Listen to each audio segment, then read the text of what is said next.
In this episode, a simple bit of filming outside Bexley Heath Police Station turns into a textbook case of officers stretching their authority, misusing legislation, and getting politely but firmly corrected on public rights. Someone's going to get troublesome. I already know what's going to go down. Look at... No particular reason, just because this is what I've chosen to do today. Would you mind identifying, please? PC Dean. Okay. Code number 17920. Thank you. And yourself? Okay. Why are you lot all coming out like this? You're making me feel nervous. Because when people start filming outside of our police station, it tends to alert red flags. Okay? For what reason? Mainly for terrorism. I'm not saying you are. When an officer says people mainly film police stations for terrorism, it's a loaded line. It creates suspicion without making an actual accusation, a tactic called implied association. But in the UK, filming in public, including police stations, is completely legal. There's no law against it.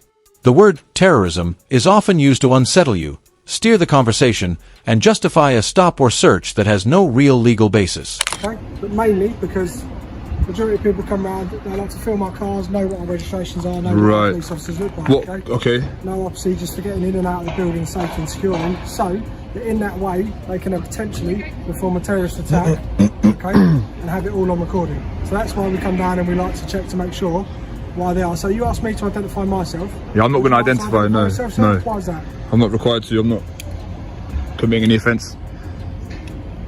You're not required to because you're not committing any offence? Yeah, absolutely. However, you are in a public place. Absolutely, okay? Exactly. So under Section 50 of the Police Reform Act, okay, you could be required to identify yourself with name and address, or you could be arrested, okay? If your behaviour is believed to be antisocial. So am I behaving antisocially? The officer mentions Section 50 of the Police Reform Act 2002, a law that only applies if police reasonably believe you're engaging in antisocial behavior. But antisocial behavior means actions likely to cause harassment, alarm, or distress to the public. Standing outside with a camera doesn't meet that threshold. Filming in public is lawful, and Section 50 simply doesn't apply here. When an officer brings it up without real grounds, it's usually pressure, bluffing, or an attempt to get personal details they're not legally entitled to. Misusing Section 50 to force ID is an abuse of power. It does not constitute antisocial behaviour, no. Is that the route we're going to go down? I'm not going to give you my name. I'm not going to give you my name. I wouldn't suggest using the Section 50 power. You would have to prove that I'm behaving antisocially, causing members of the public harassment, alarm, and... Okay, so how's my behaviour? If you're filming and the fact that you're standing outside, there's a member of the public to walk past and feel completely distressed by the fact that you... How would they feel distressed by that? Am I engaging anyone else? I'm just here filming you. You walk past... what are we doing? And are you going to nick me now, are you? What I'm going to do is ask you to move on, sir. I'm not going to move on, I'm in a public place. At the moment, you're not in a public place, sir. This is cast as a private... Nah, it's not private. Public land covers roads, pavements, footpaths, and any area the public can freely access. Even if the police or council technically own the land, it's still a public place unless it has clear signs, barriers, or legal restrictions. So a pavement directly outside a police station is still public space under the law, including for the Public Order Act and Section 50. Ownership doesn't matter. Access does. This is a pavement, mate. What are you talking about? Tell you what, sir, if you want to be in a private place or a public place, take a step in that pavement. No, I'm good here. I'm good here. So this is not a private place. How is this a private place? Look at where we are. Look.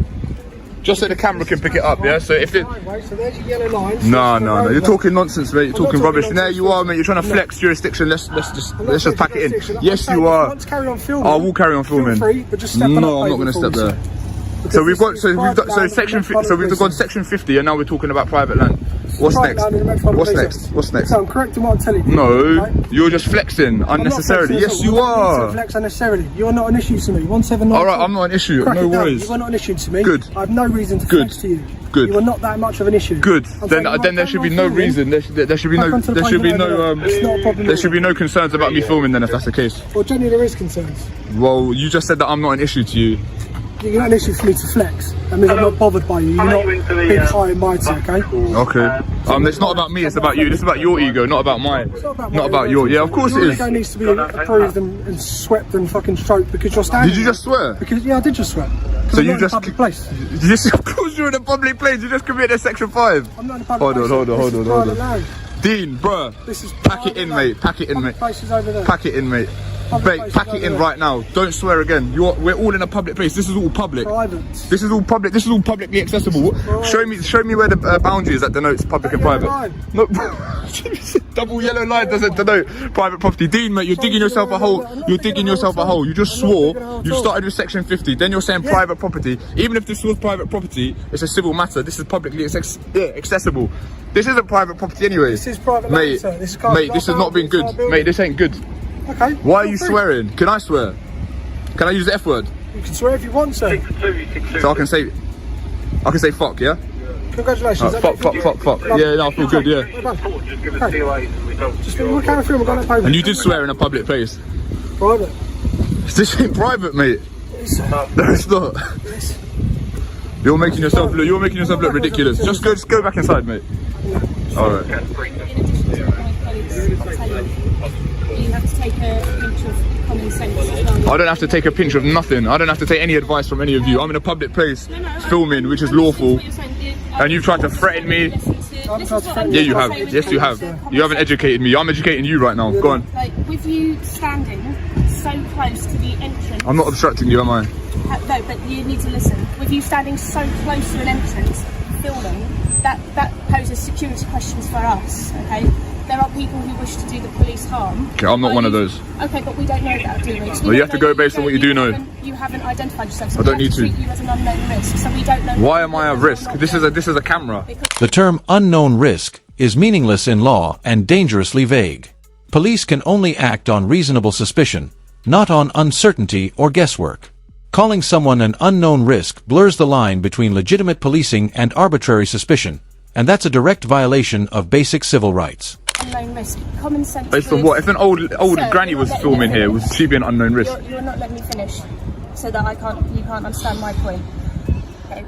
By you standing here, common sense would dictate that poses a security risk. Why? Is the building not secure? Like, you lot are armed, like you've got a taser. Like, what sort of security risk is it? Standing here constantly, filming cars coming in and out. Marked cars that are paid for by the taxpayer. I've got every right to film them. Right next to where gate opens in and out. Like I said, you're an unknown risk. You've got a bag. We don't know what you've got on you. You could run in. You could have something on you that we don't know. Yeah, well, so that's why. I mean, there's lots of members of the public that have stuff on them that you don't know. I know, but they're not.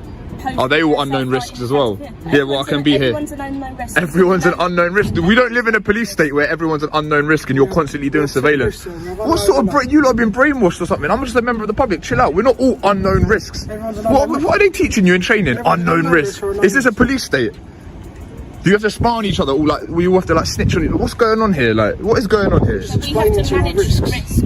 So we always have to manage risk, and that's why we have to do unknown risk and known risk. So anything that we don't know is unknown to us, so we have to treat it with an element of caution. Okay. Yeah? That's fair to say, isn't it? That's a common sense approach to this. And because we don't know you, you've not identified yourself with us, we don't know the risks that you pose. Would you identify yourself? Yeah, I'm PC Cook, okay. 1654. Sure. Yeah? And I'm just talking to you like I would to anybody else. Alright. And that's the point I'm trying to impress to you today, sir, that's all. Okay, now what? Well, like my colleague said, because we don't know you, we don't know the risks, we are going to just ask you to move on to the public point. This is public here. I guarantee you 100% this is public here. But with your proximity. And even if it was private, this is publicly accessible. Look. Just for some context, right? He's saying this yellow line denotes where's public, where's private. So how could this possibly be private property? Even let's say hypothetically it was private property, yeah? Who owns this property? Does the Met Police own this property, or would they hypothetically lease the property? Owns this property. No, they don't. Council. Okay, right. So who pays for the council? How's the council funded? I'm pretty sure this is leased anyway. I'm pretty sure the Met don't own this. This was gifted to us. So, you know that for a fact, do you? Well, you got flowers on your radio. Why not? So I'm asking why. If you went into a shop and they had a counter with no barriers either side, you would know that that shop's not paid for by the taxpayer. No, but behind that kiosk area, even though you can access it, is an inaccessible point. That's another common sense approach. So you can see that from there to here, and then this bit here, common sense would dictate that this is not a public part of the domain. Yeah? Okay, well this is all paid for by tax money, so. But you have to, you understand why we're talking. You understand how like fiscal policy works. So the government tax, and then they spend on public services, and this is that. Does that make sense? Yes, that makes sense. Yeah, it's a fiscal policy, it's the economic policy, right? So it dictates how spending and taxation works. Okay, I'm not here for a lesson, I'm just trying to talk to you. Right. And I'm just trying to explain to you. As a person, Yeah. from a person to a person, why we are managing the risk of somebody standing by the entrance that's constantly used to a police station. Okay, have I satisfied that I'm not a risk? Well, no, because we Alright, well how are you going to satisfy it then? Well, we're just... Just remember, everything I'm doing right now is perfectly legal, so just remember that. And it's not antisocial. Well, why did you backpedal on that? I didn't backpedal. Yeah, you did. But why are you not nicking me under section 50 then? Because I don't have reason to. It doesn't mean backpedaling. Okay. I'm trying to approach you with common sense. I don't like to unnecessarily criminalise people. Oh, thank you. Good, So, good. Me and my colleague have tried to appeal to your common sense nature, but clearly... Good, I'm happy that you're not criminalising people, that's good. You know of any officers doing stuff like that? Do I know of any unnecessary criminals? Yeah. Never heard of that. Right, good. Good. Why? How you swore in a public place as well? I didn't swear. Yeah, you did. I did not.